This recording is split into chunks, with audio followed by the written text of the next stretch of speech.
तो चलिए स्टार्ट करते हैं क्लास 12 संबंध और फलन, जिसको इंग्लिश में रिलेशन एंड फंक्शन बोलते हैं। तो आज हम लोग प्रश्नावली 1.1 को देखेंगे, लेकिन उससे पहले इसके बारे में आपको जानना बहुत ज़रूरी है।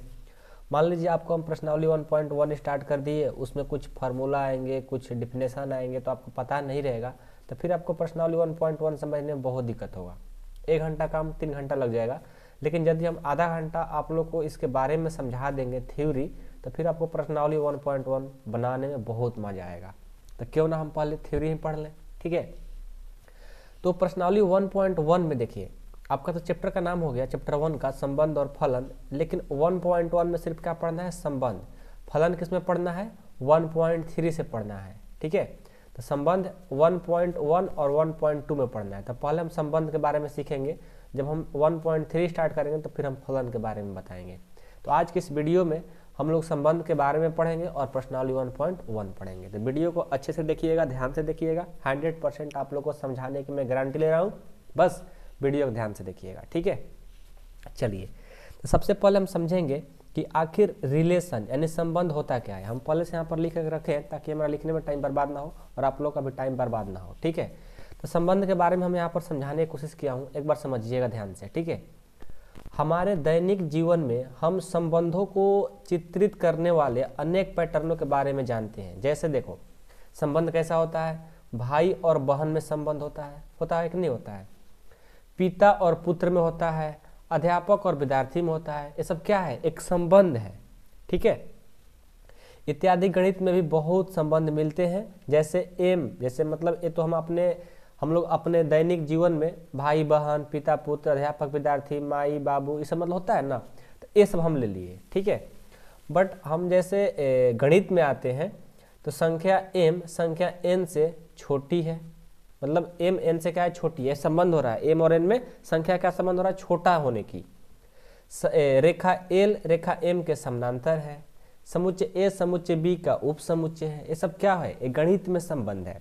तो इन सभी को देखते हैं कि किसी संबंध में ऐसे युग्म सम्मिलित होते हैं जिनके घटक एक निश्चित क्रम में होता है। बात समझ में आया, संबंध इस तरह से हमारे होते हैं।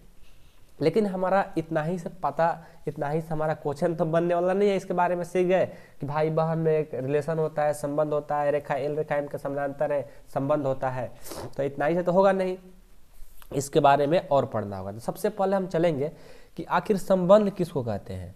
संबंध का एक्यूरेट डिफिनेशन,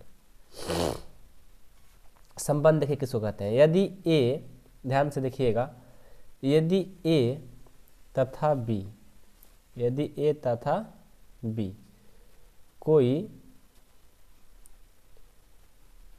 दो अरिक्त कहने का मतलब कुछ ना कुछ उसमें है। रिक्त मतलब खाली अ लग गया तो उसमें कुछ ना कुछ है। अरिक्त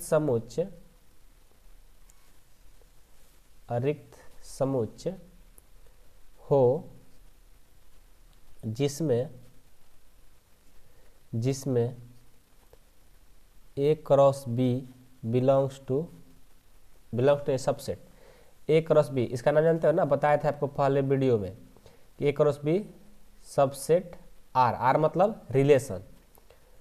तो आर को ए से बी में रिलेशन यानी संबंध, इसको इंग्लिश में रिलेशन और हिंदी में संबंध कहा जाता है, संबंध कहा जाता है। ये होगा संबंध का डिफिनेशन होगा। यदि ए तथा बी कोई अरिक्त समुच्चय हो जिसमें ए क्रॉस बी टोटल किसमें मिलता होगा, आर में, यानी संबंध में, तो आर को ए से बी में संबंध कहा जाता है, ठीक है। एक दूसरा भी इसका डिफिनेशन है, दूसरा जानना चाहते हो तो भी जान लो। यदि ए कोई अरिक्त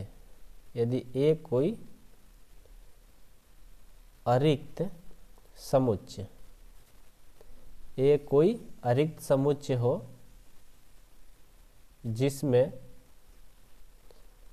ए क्रॉस ए सबसेट आर, तो आर को क्या कहेंगे, संबंध कहेंगे। बात तो कही है, बस आपको समझना है संबंध किसको कहते हैं, ठीक है। अभी बहुत सारे चीज आएंगे, जैसे क्वेश्चन आएंगे तो आपको समझ में आएगा किसको हम संबंध कहते हैं, क्या है क्या नहीं है। तो बहुत सारी चीज़ें अभी आप लोग को समझ में आने वाली है, ठीक है। अब देखिए, अब इसके बाद हम तो संबंध के बारे में सीख गए, लेकिन अभी हम सीखेंगे एक नेक्स्ट टॉपिक है, बहुत इंपॉर्टेंट है, क्रमित युग्म। क्रमित युग्म जिसको इंग्लिश में बोलते हैं। एक छोटा छोटा टॉपिक जो है ना बहुत काम देगा आप लोग को अभी, मतलब एक्सरसाइज को सॉल्व करने में, ठीक है। नहीं समझोगे, डायरेक्ट एक्सरसाइज करोगे, समझ में आएगा नहीं। क्रमित युग्म को ऑर्डर्ड पेयर बोलते हैं, ORDERED, ऑर्डर्ड पेयर। इसका जो डिफिनेशन होता है, ये कहता है कि एक क्रमित युग्म जिसे एक क्रमित युग्म जिसे एक्स वाई दर्शाया जाता है,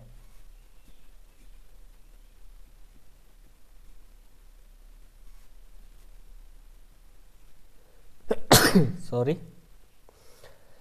एक क्रमित युग्म जिसे एक्स वाई दर्शाया जाता है, दो अवयव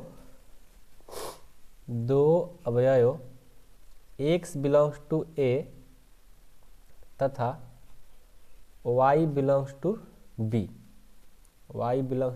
बी, तो उसको क्या कहेंगे हम, उसको हम कहेंगे समुच्चय A तथा B क्या है, बराबर हो सकते हैं, ठीक है। जैसे देखिए, क्रमित युग्म का और अच्छा से हम समझाना चाहते हैं आप लोगों को। क्रमित युग्म एक्स वाई में x तथा y क्रमशः प्रथम घटक एवं द्वितीय घटक कहते हैं।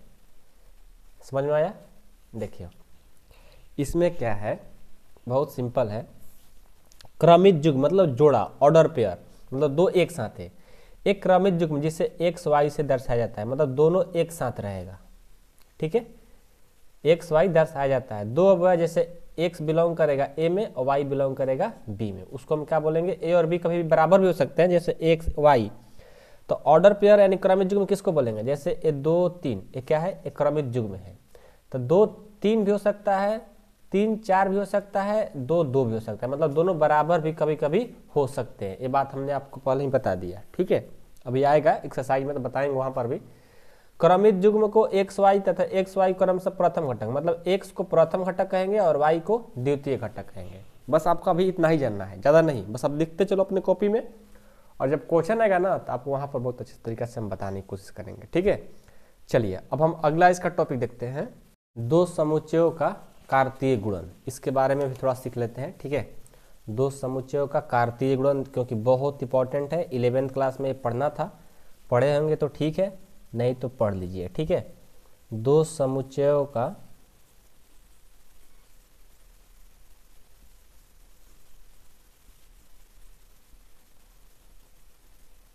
कार्तीय गुणन, इसको इंग्लिश नाम जानना चाहते हैं तो लिख देते हैं Cartesian product of two set. Okay, तो दो समुच्चयों का कार्तीय गुणन जो होता है, इसका जो डिफिनेशन होता है, ये कहता है कि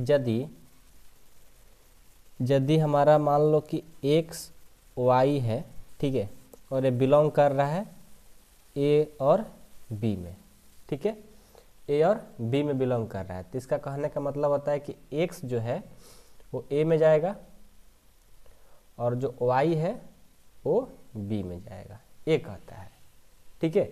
तो आपको अभी समझ में नहीं आया होगा तो आपको हम एग्जाम्पल लेकर के बताएंगे, ठीक है, ताकि आपको 100% समझ में आ जाए, क्योंकि कार्तीय गुणन जो है बहुत इंपॉर्टेंट है हमारे अभी प्रश्नावली 1.1 के लिए, ठीक है। तो लेते हैं कि यदि एग्जाम्पल कि a बराबर 1 2 और b बराबर 3 4, तो ए क्रॉस बी क्या होगा। देखो सबसे पहले क्या करते हैं, लिखेंगे 1 2 क्रॉस 3 4। कैसे कराते हैं ध्यान दीजिएगा, पहले 1 को 3 से कराएंगे तो 1 3 हो गया, फिर 1 को 4 से कराएंगे 1 4 हो गया, फिर 2 को 3 से कराएंगे 2 3 हो गया, फिर 2 को 4 से कराएंगे 2 4 हो गया। यही जो आया हमारा ये कार्तीय गुणन आया। क्या आया? कार्तीय गुणन आया।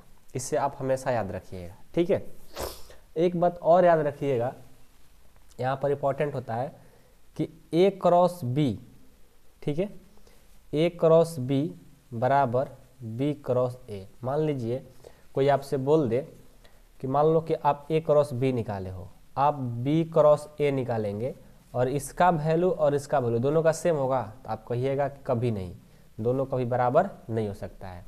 भले ही इसका number of A cross B is equal to number of B cross A. कहने का मतलब है कि ए क्रॉस बी का number of A cross B कहने का मतलब है कि ए और बी का जो संख्या है और बी क्रॉस ए की जो संख्या है दोनों बराबर हो सकते हैं, लेकिन दोनों का वैल्यू बराबर नहीं हो सकता। जैसे 1 2 3 4, इसका 4 आया, इसको भी करेंगे तो 1 2 3 4 ही आएगा। तो number of A cross B number of B cross A बराबर हो सकते हैं, लेकिन ये कभी दोनों एक दूसरे के बराबर नहीं हो सकते हैं। आप हमेशा इसे याद रखिएगा, ठीक है। अब इसको हम संबंध में कैसे क्वेश्चन पूछा जाएगा उसको भी थोड़ा सा हम देख लेते हैं, ठीक है, ताकि हमारा बाद में कन्फ्यूजन न रहे। देखो जैसे मान लो कि ए बराबर ले लिए 1 2, ठीक है, और बी बराबर ले लिए 3 4, ओके। तो यहाँ से पहले हम ए क्रॉस बी निकालते हैं। ए हो जाएगा 1 से और 3 से 1 3 1 4 और 2 3 2 4 हो गया, जब हम कार्टेशियन प्रोडक्ट निकाले तो, ठीक है। आपके क्वेश्चन में दिया है R1 बराबर है कि 1 3 1 4, और ये दिया हुआ है क्वेश्चन में, ठीक है। R2 बराबर है कि 2 3 2 4, और R3 बराबर है 1 3 2 3 2 4 1 4, और R4 बराबर दिया है 2 9 2 8 2 7 3 2, ये दिया हुआ है, ठीक है। तो हम क्या करेंगे, देखो जैसे इसमें आपसे पूछ दिया जाएगा कि बताइए ये जो ए क्रॉस बी दिया हुआ है आपका, ये R1 इसका रिलेशन है, R2 इसका रिलेशन है, R3 इसका रिलेशन है, R4 इसका रिलेशन है, तो बताइए चूज करके। तो देखो R1 जो है इसमें पूरा का पूरा मिल जाएगा, 1 3 1 4, यानी पूरा मिल जा रहा है। R2 भी देख लो 2 3 2 4, ये भी मिल जा रहा है। R3 भी पूरा का पूरा मिल जा रहा है, लेकिन R4 देखो नहीं मिल पा रहा है। तो हम क्या कहेंगे कि R1 R2 R3 ये बिलोंग कर रहा है ए क्रॉस बी में, परंतु R4 not belongs to A cross B. ये हमारा आंसर हो जाएगा, ठीक है। इसको लिखने का मतलब हिंदी में यदि लिखना चाहते हो तो ऐसे भी लिख सकते हो कि R1 R2 R3 ए से बी में संबंध है, ए से बी में संबंध है, लेकिन R4 में संबंध नहीं है, संबंध नहीं है। ये आपका आंसर हो जाएगा, ठीक है। तो इस तरह का भी क्वेश्चन आएंगे। अभी तो ये सब छोटा छोटा चीज़ बता रहे हैं आप लोगों को, एग्जाम्पल बता रहे हैं, लेकिन अभी बहुत अच्छा लगेगा जब आप प्रश्नावली 1.1 पढ़ेंगे। अब ये सब चीज़ें नहीं पढ़ेंगे तो मज़ा नहीं आएगा यार, ये मैं गारंटी कर रहा हूँ, ठीक है। इसलिए सब ध्यान से पढ़िए, ओके। अब जो आपका मेन टॉपिक है वो आता है संबंध का वर्गीकरण, जो कि बहुत इंपॉर्टेंट है। ये पेज तो खत्म हो गया। संबंध का वर्गीकरण ये बहुत इंपॉर्टेंट है, इसलिए ध्यान से पढ़िएगा, नहीं तो फिर आपको पर्सनाली 1.1 बिल्कुल समझ में नहीं आने वाला है। ये जो टॉपिक है बहुत इंपॉर्टेंट है, और यही थ्योरी का मतलब लास्ट टॉपिक है, संबंध का वर्गीकरण। इसी पर पूरा पर्सनाली 1.1 है। संबंध का वर्गीकरण, इसको इंग्लिश में बोलते हैं क्लासिफिकेशन ऑफ रिलेशन, ये होता है। ठीक है, तो संबंध का वर्गीकरण निम्नलिखित भागों में किया गया है। तो क्या कैसे पढ़ेंगे, पहले हम लिखेंगे संबंध का वर्गीकरण, संबंध का वर्गीकरण निम्नलिखित भागों में किया गया है। निम्नलिखित भागों में किया गया है, ठीक है। तो पहला जो संबंध को मतलब निम्नलिखित भाग में बांटा गया है, पहला है रिक्त समुच्चय। रिक्त समुच्चय नहीं, संबंध, समुच्चय थोड़ी पढ़ रहे हैं, संबंध पढ़ रहे हैं ना। तो रिक्त संबंध, जिसको इंग्लिश में बोलते हैं एम्प्टी रिलेशन। इसका जो डिफिनेशन होता है सीखना बहुत जरूरी है। जो भी लिखवाएंगे सारे को डिफिनेशन जानना जरूरी है, तभी आपसे क्वेश्चन बन पाएगा। यदि समुच्चय ए का कोई भी अवयव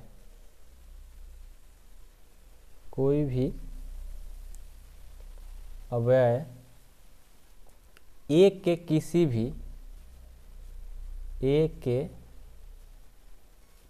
किसी भी अवयव से संबंधित न हो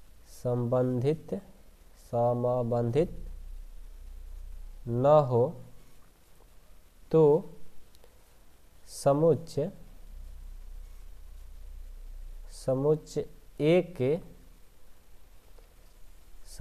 ए के उस संबंध को एक का रिक्त समुच्चय कहते हैं। एक का रिक्त समुच्चय नहीं, रिक्त संबंध कहते हैं। यहाँ भी समुच्चय नहीं होगा, संबंधी होगा। यदि संबंध ए का, ठीक है, क्योंकि हम लोग संबंध पढ़ रहे हैं ना, तो समुच्चय कहाँ से आ गया बात। तो रिक्त संबंध उसको कहेंगे यदि संबंध ए का कोई भी अवयव ए के किसी भी अवयव से संबंधित न हो तो समुच्चय ए को उस संबंध को रिक्त संबंध कहेंगे। मतलब उससे कोई अवयव संबंधित, मतलब एक दूसरे से मिलता जुलता नहीं होगा तो हम उसको रिक्त संबंध, मतलब कुछ ना कुछ मिलना चाहिए। यदि नहीं मिलेगा तो उसको रिक्त संबंध कहेंगे। रिक्त मतलब खाली होता है, ठीक है। चलिए अब हम इसका दूसरा देखते हैं, 2 नंबर, सार्वत्रिक समुच्चय। सार्वत्रिक समुच्चय, बार बार बोल रहे हैं संबंध, तो सार्वत्रिक संबंध, इसको इंग्लिश में बोलते हैं यूनिवर्सल रिलेशन, ठीक है। तो इसका जो डिफिनेशन होता है, यदि समुच्चय ए का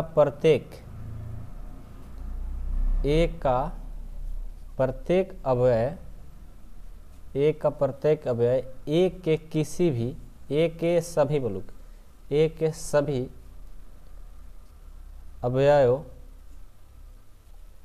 अवयव से संबंधित हो तो वह संबंध समुच्चय ए का सार्वत्रिक संबंध कहलाता है। सार्वत्रिक संबंध कहलाता है। अब ये मत समझिए कि यहाँ पर भी संबंध होगा, नहीं, समुच्चय ही होगा।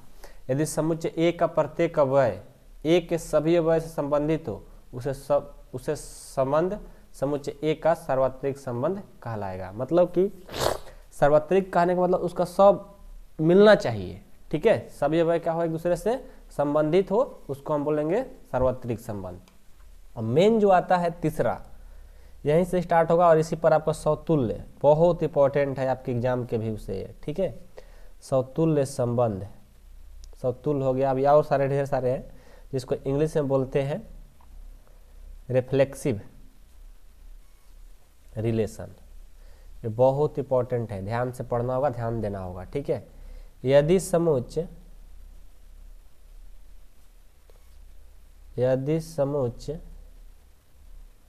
ए का प्रत्येक अवयव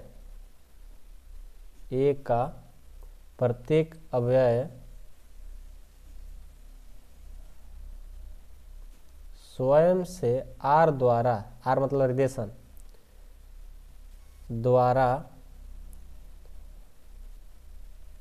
संबंध हो तो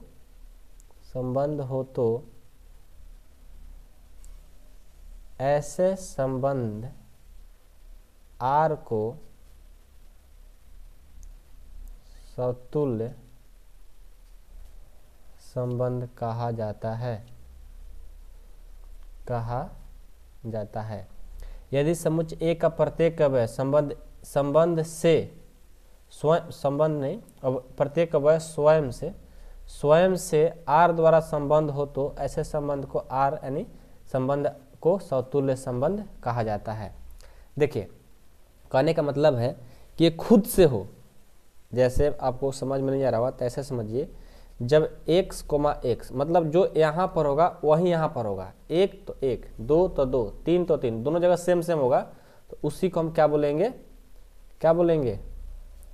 उसी को हम बोलेंगे समतुल्य संबंध। समझ गए? कोई दिक्कत नहीं? समझे? एग्जाम्पल देख लो, जैसे 2 2, 3 3, 4 4, ये सब समतुल्य होते हैं। ये नहीं कि 2 3, 3 4, ये सब नहीं होते हैं, ठीक है। याद रखिएगा, समतुल्य संबंध में दोनों जगह क्या होगा, सेम होगा, उसको हम समतुल्य संबंध बोलेंगे। और इस पर हमारा बहुत सारा क्वेश्चन आने वाला है, इसलिए ध्यान दीजिएगा, ठीक है। अगला देखते हैं, अगला है समित। ये भी बहुत इंपॉर्टेंट है, ध्यान देना होगा, ठीक है। समित संबंध, सिमेट्रिक रिलेशन, 4 नंबर होगा ना। समित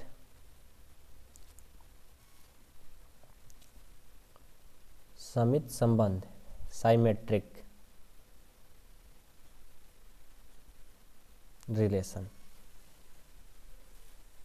ओके। देखिए, इसका जो डेफिनेशन होता है ये भी बहुत इंपॉर्टेंट है। यदि ए कोई अरिक्त समुच्चय हो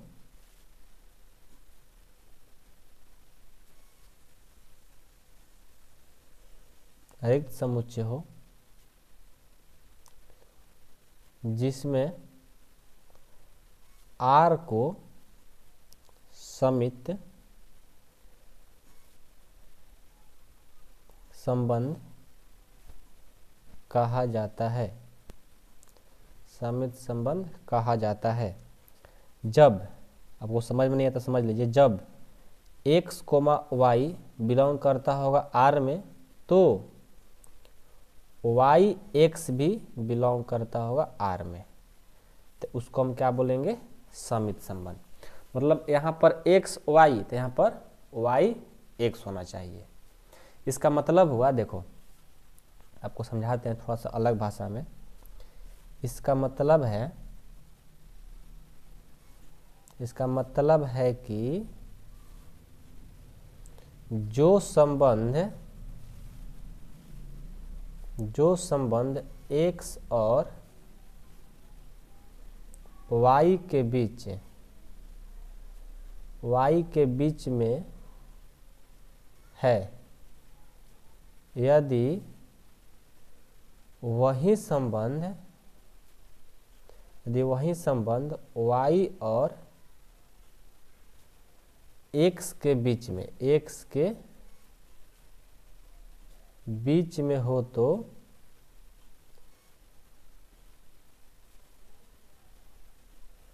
उस संबंध को समित संबंध कहते हैं। समित संबंध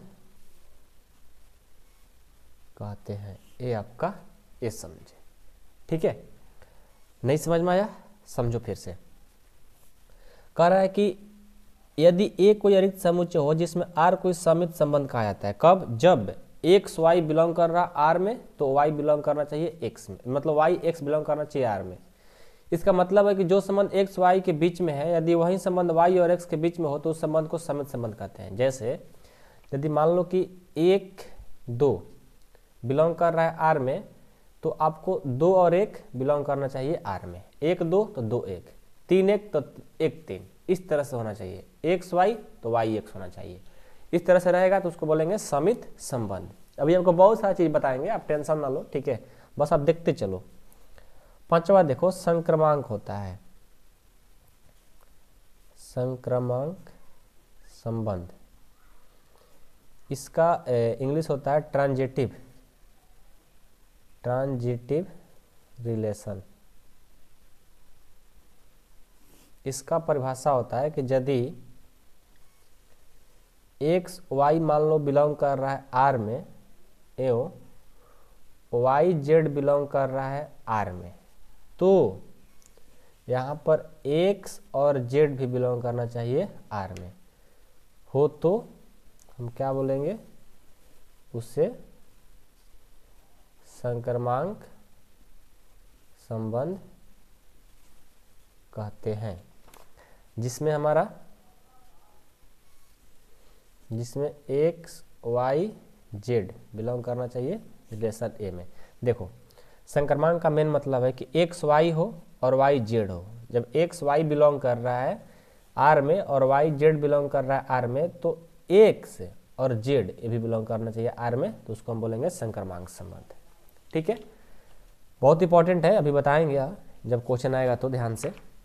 लास्ट आता है तुल्यता संबंध, और यही है, उसके बाद हम एक्सरसाइज स्टार्ट करेंगे। तुल्यता संबंध, इसको इंग्लिश होता है इक्विवेलेंस रिलेशन। ठीक है, ये कहता है कि वह संबंध जो समतुल्य, समित तथा संक्रमांक हो, उसे तुल्यता संबंध कहते हैं। देखो, तुल्यता संबंध में क्या होता है? समतुल्य भी हो, समित भी हो तथा संक्रमांक भी हो, उसको हम क्या बोलेंगे? तुल्यता संबंध कहते हैं। इस बात को हमेशा याद रखिएगा, ठीक है। तो अब यहाँ से हमारा स्टार्ट होगा प्रश्नावली 1.1, क्योंकि अब यहाँ से हम लोग क्वेश्चन को सॉल्व करेंगे। ठीक है, स्टार्ट करते हैं अपना प्रश्नावली 1.1। ठीक है, क्वेश्चन नंबर 1 का 1। ठीक है, क्योंकि यहाँ से हमारा अब प्रश्नावली स्टार्ट होगा। जो चीज़ हम पढ़े हैं संबंध का वर्गीकरण, इसी पर पूरा हमारा 1.1 है, इतना समझ लो। बस इस पेज को अच्छा से पढ़ लो और प्रैक्टिस कर लो, क्वेश्चन को अपना पूरा तैयार हो जाएगा। ठीक है, चलिए हम स्टार्ट करते हैं अपना प्रश्नावली 1.1 का क्वेश्चन नंबर 1। आपका जो क्वेश्चन नंबर 1 कर रहा है कि निर्धारित कीजिए कि क्या निम्नलिखित संबंधों में प्रत्येक समतुल्य, समित तथा संक्रमांक है।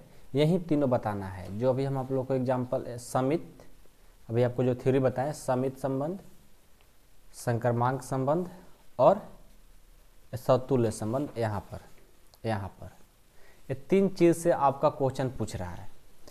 अब क्वेश्चन नंबर 1 है कि समुच्चय ए बराबर इतना दिया गया है में संबंध R इस प्रकार परिभाषित है कि R बराबर एक्स वाई सच डेट 3x माइनस वाई बराबर में 0 दिया गया है। अब इस क्वेश्चन को आपको बताना है कि समतुल्य, समित तथा संक्रमांक है कि नहीं है। कैसे सॉल्व करेंगे? बेहद ही आसान है, ध्यान से देखिएगा, एकदम अच्छे से आपको समझाने की हम कोशिश करेंगे ताकि आप लोग को 100% समझ में आ जाए। हमें तो अभी समतुल्य, समित और संक्रमांक के फार्मूला परिभाषा याद है, तो फिर हम आराम से बना लेंगे। कैसे? जो रिलेशन दिया है पहले उसको लिख लेंगे, R बराबर जो दिया हुआ है उसको लिखेंगे x, y सच डेट 3x माइनस वाई बराबर में 0, ये दिया हुआ है, हमने लिख लिया। अब क्या करेंगे? देखो, यहाँ से ये जो कंडीशन दिया है कि 3x माइनस वाई बराबर 0, यदि हम इसको ऐसे लिख लेते हैं 3x माइनस वाई बराबर 0 आखिर दिया है, तो हम इसको 3x बराबर ये माइनस इधर जाएगा तो प्लस कर देंगे, यानी हम इसको ऐसे भी लिख सकते हैं कि y बराबर में 3x बराबर में y कहो चाहे y बराबर 3x कहो, बात तो एक ही है और ये हमारा रिलेशन दिया गया था। ठीक है, अब जैसे हमारा y बराबर 3x हुआ, हमारा काम हो गया। जैसे हम x का मान भरेंगे तो y का मान आते जाएगा। ठीक है, कैसे? तो देखो, जब x का मान मान लो हम भर लिए 1, तो y बराबर कितना हो जाएगा?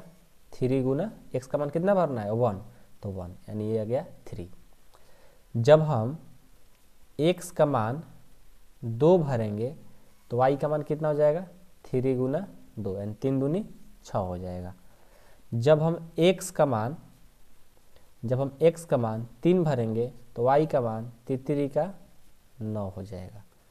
जब हम x का मान 4 भरेंगे तो y का मान 3 गुना 4 यानी 12 हो जाएगा। यदि हम x का मान 5 भरेंगे तो 3 गुना 5 यानी 15 हो जाएगा। लेकिन हमारा जो कंडीशन है, a का जो वैल्यू है 1, 2, 13 से लेकर के 14 यानी 14 तक ही दिया गया है। तो फिर हम जब यहाँ पर y का मान 15 आ जाएगा तो बाहर हो जाएगा, तो हम उसको नहीं ले पाएंगे, हम मतलब 4 ही तक भरेंगे। यानी जो हमारा संबंध बनेगा वो संबंध बना हमारा ए वाला 1, 3। क्या बना? 1, 3, फिर 2, 6, फिर बना 2, 6, फिर 3, 9, 3, 9, फिर 4, 12, 4, 12, ये हमारा रिलेशन बन गया। ठीक है, अब जैसे हमारा संबंध है रिलेशन ए बन गया, अब हम क्या करेंगे? अब चेक करेंगे कि हमारा समतुल्य है, समित है, संक्रमांक है कि नहीं है। एक बार फिर से देखिए ताकि आप लोग अच्छे से समझ में आ जाए। पहले जो रिलेशन दिया था हमने रिलेशन लिखा, ये दिया हुआ था। हम x का मान भरेंगे, y का मान अपने आप आते जाएगा। लेकिन आपको समुच्चय यहीं तक होना चाहिए, जो दिया गया है हाईएस्ट वैल्यू वहीं तक। तो हमने चेक किया, जब 5 रखा तो 15 हो जा रहा था, तो हमने देखा कि मतलब 15 होगा तो गलत हो जाएगा, तो हम 4 तक ही रखे। और ये हमारा जो संबंध बना था एक्स वाई में, यहाँ पर एक्स वाई जो संबंध बना था, एक्स का मान वाई का मान रखते गए, ये हमारा संबंध बन गया। जिनको संबंध बनाने आ गया अब उनको अच्छे से आ जाएगा। क्यों? क्योंकि अब आप लोग जानते हो कि समतुल्य और समित और संक्रमांक किसको कहते हैं। तो सबसे पहले समतुल्य की जांच, समतुल्य संबंध की जांच करेंगे। तो समतुल्य संबंध में क्या होना चाहिए? समतुल्य संबंध में 1, 1 होना चाहिए, 2, 2 होना चाहिए, dot dot dot belongs to R. मतलब इस तरह का जब होगा, मतलब दोनों जगह जब सेम सेम होगा, तब ना हम बोलते हैं कि समतुल्य संबंध है। यहाँ पर चेक करिए तो ऐसा कोई है ही नहीं। जब नहीं है तो नॉट बिलोंग्स टू आर लिख देंगे, मतलब कि इस तरह से कोई है ही नहीं, तो हम लिख देंगे कि यह समतुल्य संबंध नहीं है। यदि होता तो लिखते समतुल्य संबंध है, और नहीं है तो बोल देंगे समतुल्य संबंध नहीं है। ये हमारा आंसर हो गया। ठीक है, अब देखिए समित की जांच। समित की जांच, समित की जांच कैसे करेंगे? तो समित में होता है, जैसे यहाँ पर 1, 3 है तो 1, 3 ले लिए, बिलोंग्स टू आर। परंतु अब क्या होना चाहिए? 3, 1 भी होना चाहिए, 3, 1 भी होना चाहिए, लेकिन 3, 1 इसमें है ही नहीं, इसको लिख देंगे नॉट बिलोंग्स टू आर। देखो समित में आपको पढ़ाए थे, अभी यहाँ पर चेक करो, समित में आपको अभी पढ़ाए कि एक्स वाई, तो वाई एक्स होना चाहिए, तो वहीं 1, 3 तब 3, 1 होना चाहिए ना। तो इसमें है जी 1, 3 तो है, लेकिन 3, 1 है ही नहीं है। जब नहीं है तो हम लिख देंगे कि नॉट बिलोंग्स टू आर, तो यह समित संबंध नहीं है, ये हो जाएगा। उसके बाद फिर चेक करेंगे संक्रमांक। संक्रमांक संबंध की जांच, इसमें क्या होना चाहिए? जैसे मान लो कि 1, 3 ले लिए, 1, 3 लिए, बिलोंग्स टू आर, तथा और कोई ले लो 3, 9 वाला, जैसे होता है ना संक्रमांक में। संक्रमांक में होता है कि एक्स वाई तो वाई जेड, तो एक्स वाई 3 लास्ट में खत्म हो रहा था, 3 से स्टार्ट होना चाहिए, तो 3, 9 ले लेते हैं। 3 9। अब उसके बाद क्या होना चाहिए, एक्स जेड होना चाहिए। तो एक्स का मान 1 है, तो 1 तो मान लो कि मिल रहा है, कहीं मिल रहा है, नहीं मिल रहा है, यानी एक्स वाई, तो वाई जेड, तो अब एक्स और जेड होना चाहिए, यानी 1 और 9 होना चाहिए। ये बिलोंग्स टू आर लिखो, तथा यहाँ पर 1 और 9 होना चाहिए ना, 1 और 9, 1 9 है इसमें, नहीं है, तो नॉट बिलोंग्स टू आर। तो बोल देंगे कि यह संक्रमांक संबंध नहीं है। समझ में आया? देखो समझ लो एक बार फिर से। संक्रमांक में क्या होता है कि देखो संक्रमांक में ऐसा होना चाहिए कि एक्स वाई, वाई जेड और एक्स जेड। तो देखो यहाँ पर हम 1 3 तो लिए हैं, ध्यान देना, 1 3 मिला, तो 1 3 हो गया। फिर वाई जेड मतलब यहाँ वाला यहाँ होना चाहिए, तो 3 और 9 है ना, तो 9 ले लिए। अब एक्स जेड मतलब एक्स और जेड होना चाहिए, तो 1 और 9 होना चाहिए। तो देखो हाई दोनों तो मिला, लेकिन हाई नहीं मिल रहा है यहाँ पे, तो फिर उसको बोलेंगे संक्रमांक संबंध नहीं है। ठीक है, तो मैं उम्मीद करता हूँ कि आप लोग को क्वेश्चन समझ में आ गया होगा। ठीक है, अब हम इसका सेकंड क्वेश्चन देखते हैं, 2 नंबर, ठीक ना, वो भी बहुत इजी है। देखिए दूसरा क्वेश्चन है कि प्रकृत संख्याओं के समुच्चय n में, पहले क्वेश्चन को लिख लेते हैं,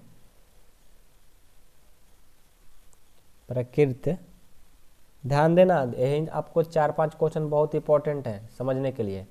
प्रकृत संख्याओं के समुच्चय, प्रकृत संख्याओं के समुच्चय n में r बराबर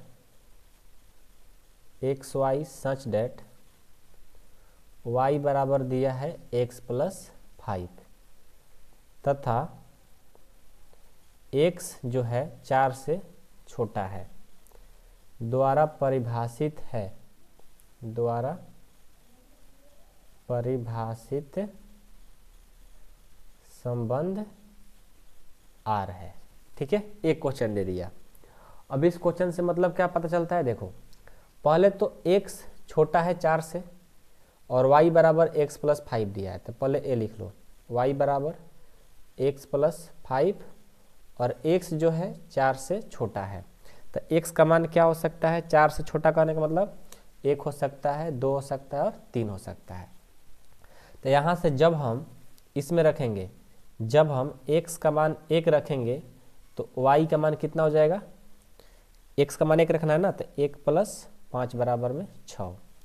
जब 2 रखेंगे तो, जब x का मान 2 रखेंगे तो y बराबर 2 + 5 हो जाएगा ना, 2 + 5 बराबर 7 हो गया।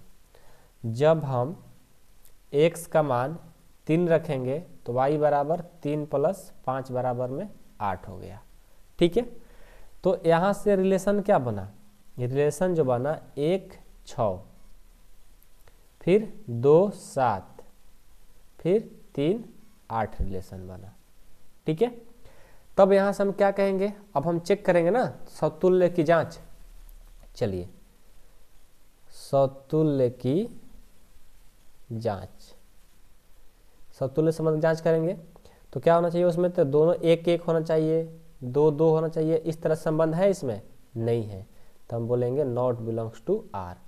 अतः लिखेंगे कि यह समतुल्य संबंध, समतुल्य संबंध नहीं है, इसको लिख देंगे।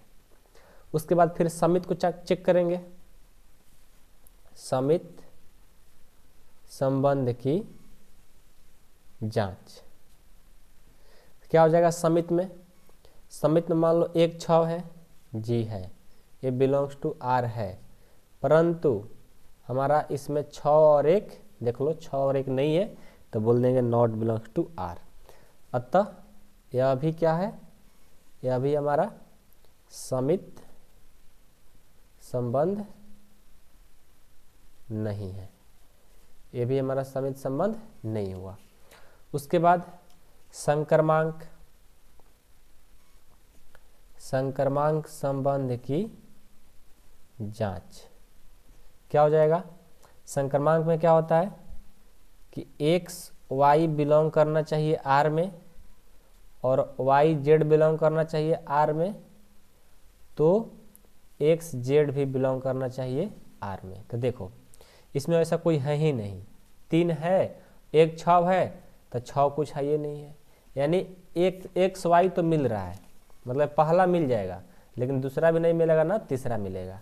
तब लिख देंगे यह संक्रमांक संबंध नहीं है। ये आपका आंसर हो गया। आई होप कि आप लोग को समझ में आ गया हो। ठीक है, तो अब चलिए अब हम इसका अगला क्वेश्चन नंबर 3 को देखते हैं।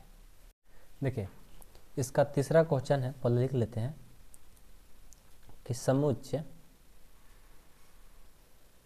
समुच्चय ए बराबर 1 2 3 4 5 6 में r बराबर X Y such that Y जो है भाज्य है। ठीक है, और r बराबर ये भी दिया है कि एक्स वाई वाई का, अच्छा ये तो लिख ही लिए ना, r बराबर इतना भाज्य है, r बराबर इतना भाज्य है, तो r भाज्य है किससे, एक से। क्वेश्चन गलती लिख रहे हैं, समुच्चय ए बराबर इतना r बराबर इतना भाज्य है x से, ये नहीं है x से। ठीक है, द्वारा, यहाँ पर ब्रैकेट नहीं है, यहाँ पर ब्रैकेट है। ठीक है, द्वारा परिभाषित फलन, अपने बुक में ध्यान से देखिएगा, अभी हमारे पास बुक नहीं है। ठीक है, परिभाषित संबंध आर है। ठीक है, एक क्वेश्चन है, तो इस क्वेश्चन को कैसे सॉल्व करेंगे। सबसे पहले देखिए ए बराबर जो दिया उसको लिखेंगे, ए बराबर जो भी दिया गया है उसको लिखेंगे। क्या दिया है, 1 2 3 4 5 6। अब यहाँ से हमारा संबंध निकालना है, कहाँ से कैसे निकालेंगे, ए से ए में निकालेंगे, क्योंकि दिया हुआ कुछ है नहीं।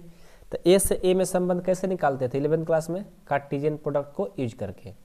कैसे निकालेंगे, 1 2 3 4 5 6 क्रॉस 1 2 3 4 5 6। देखो जब कोई संबंध नहीं पता चलता है और ए बराबर चाहे कुछ भी दिया हो, तो उसको उसी से उसी में मल्टीपल करके कार्टेशियन प्रोडक्ट करके हम संबंध निकाल लेते हैं।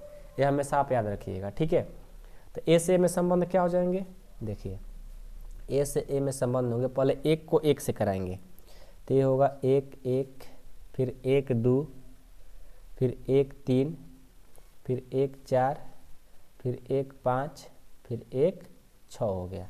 फिर 2 को सबसे कराएंगे, तो 2 1 2 2 2 3 2 3 2 4 2 5 2 6 होगा। फिर 3 को करेंगे तो 3 1 3 2 3 3 3 4 3 6 होगा। फिर 4 को कराएंगे, 4 1 4 2 4 6। फिर 5 1 से करेंगे, 5 1 5 2 5 3 5 4 5 6। फिर 6 को 1 से करेंगे, 6 6 6 6 तक जाएगा, ए हो जाएगा। ठीक है, अब देखिए अब क्या करना है, आपको बोला है कि जो y है भाज्य है किससे, x ले, उसी को लेना है, जो जिसमें मतलब y वाला जो पार्ट है x ले भाग देंगे, जो भाग लग जाए उसी को लेना है इसमें से। तो कौन कौन बनेगा, देखो वैसा कौन कौन रिलेशन बनेगा, 1 1 बनेगा, 1 1 1 2 बनेगा, 1 3 बनेगा, 1 4 बनेगा, 1 5 बनेगा, 1 6 बनेगा, क्योंकि इसमें भाग देंगे इससे तो कट जाएगा पूरा पूरा। उसके बाद 2 2 बनेगा, फिर 2 2 4 बनेगा, फिर 2 6 बनेगा, फिर 3 3 बनेगा, फिर 3 6 बनेगा, फिर 4 4 बनेगा, 5 5 बनेगा और 6 6 बनेगा। बस इतना ही, इतना में से बस इतना ही संख्या जो है कि पूरा पूरा y में जब x ले भाग देंगे पूरा पूरा कट जाएगा। आप मिलाकर चेक कर लेना। ठीक है, अब आपका ये रिलेशन आ गया। अब इसी से बताना है कि समतुल्य की जांच, संक्रमांक चेक करना है आपको, तो चेक करते हैं। समतुल्य की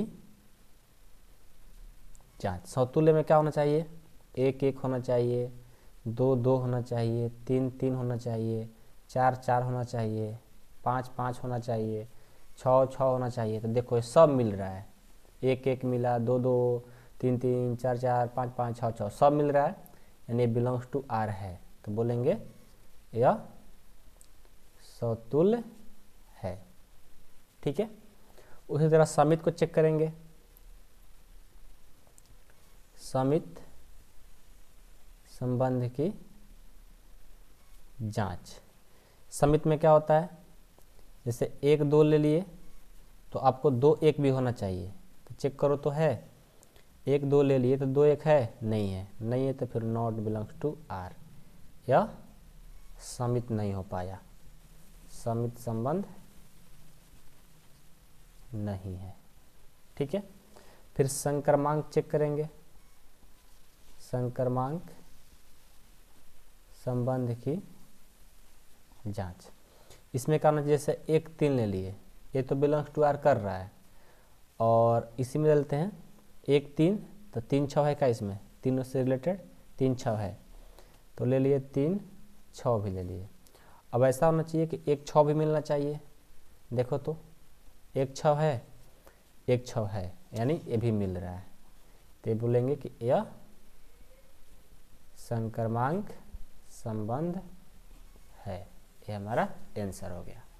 तो आई होप कि आप लोग को ये भी समझ में आ गया होगा। ठीक है। तो क्वेश्चन नंबर 3 भी समझ गए। अब हम देखेंगे क्वेश्चन नंबर 4। क्वेश्चन नंबर 4 भी अच्छा क्वेश्चन है, ध्यान से देखिएगा। समस्त पूर्णांकों का समुच्चय, समस्त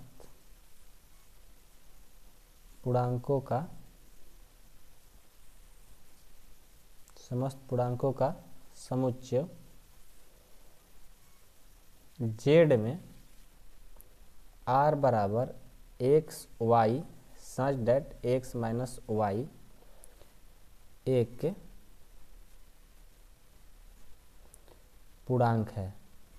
ठीक है। द्वारा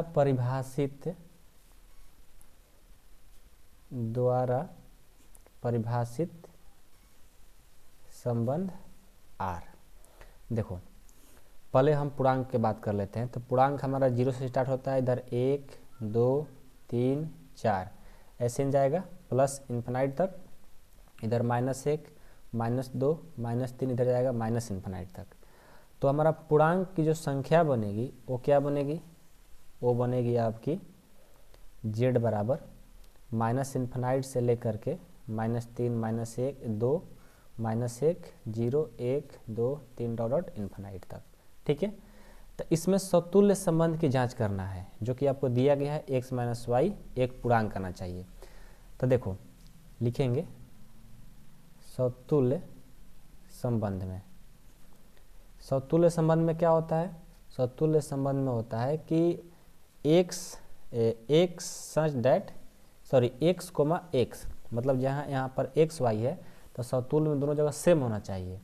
तो यहाँ पर x माइनस वाई हो जा रहा है, तो समतुल्य में x है तो x माइनस x होना चाहिए, बराबर में 0, यानी 0 आएगा, यानी एक क्या है, एक पूर्णांक आएगा, क्योंकि पूर्णांक संख्या दिया गया है यहाँ पर। तो 0 क्या है, पूर्णांक है, तो हम बोल देंगे कि यह संबंध समतुल्य है। क्यों, क्योंकि एक पूर्णांक आ जा रहा है जब उसको माइनस कर रहे हैं तो। ठीक है। उसी तरह देखिए अब हम समतुल्य हो गया, अब हम समित को चेक करते हैं। समित को चेक करेंगे तो क्या होगा, देखो समित संबंध में, समित में क्या कहता है, पहला तो X Y such that X minus Y एक पूर्णांक आना चाहिए, ये बात बोला है। तो यदि हम x में से y को कोई भी माइनस करेंगे तो एक पूर्णांक ही आएगा। उसी तरह यदि हम r को y माइनस एक्स करेंगे ना, एक बार x y एक बार y x, क्योंकि समित में ही होता है ना, तो y माइनस एक्स भी करेंगे तो क्या आएगा, एक हमारा पूर्णांक ही आएगा, यानी दोनों हमारा पूर्णांक ही आ गया, तो भी बोलेंगे कि यह संबंध समित है। फिर उसके बाद संक्रमांक में देखेंगे, संक्रमांक संबंध में आर बराबर पहले क्या होता है एक्स वाई, तो मान लो कि एक्स माइनस वाई करेंगे तो आएगा हमारा पूर्णांक ही आएगा। फिर उसके बाद वाई जेड करते हैं ना, तो वाई में से जेड को भी करेंगे तो वही क्या आएगा एक पूर्णांक ही आएगा। फिर एक्स जेड करते हैं तो एक्स माइनस जेड भी करेंगे तो क्या आएगा एक पूर्णांक ही आएगा, क्योंकि किसी को माइनस करेंगे तो पूर्णांक ही में आएगा, कोई तो पूर्णांक ही जाएगा क्योंकि सब संख्या पूर्णांक ही होता है। तो यानी ये भी क्या बोल देंगे संबंध पूर्णांक है। तो बहुत इजी है, बस हम आप लोग को इसमें यही बताना चाह रहे थे हम कि समतुल्य किसको कहेंगे, समित किसको कहेंगे, संक्रमांक किसको कहेंगे, ये जानना बहुत जरूरी है। और मैं उम्मीद करता हूँ कि आप लोग को ये बारे में समतुल्य समित संक्रमांक के बारे में समझ में आ गया होगा। तो हम अगले वीडियो में एकदम बिल्कुल आराम से प्रश्नावली 1.1 को अच्छे से स्टार्ट करेंगे फिर से। बस हम एक बार आप लोगों को बेसिक बताना चाह रहा था, ठीक है।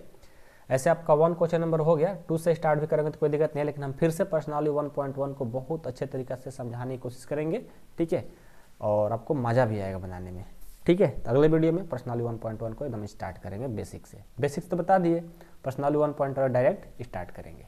Thank you so much.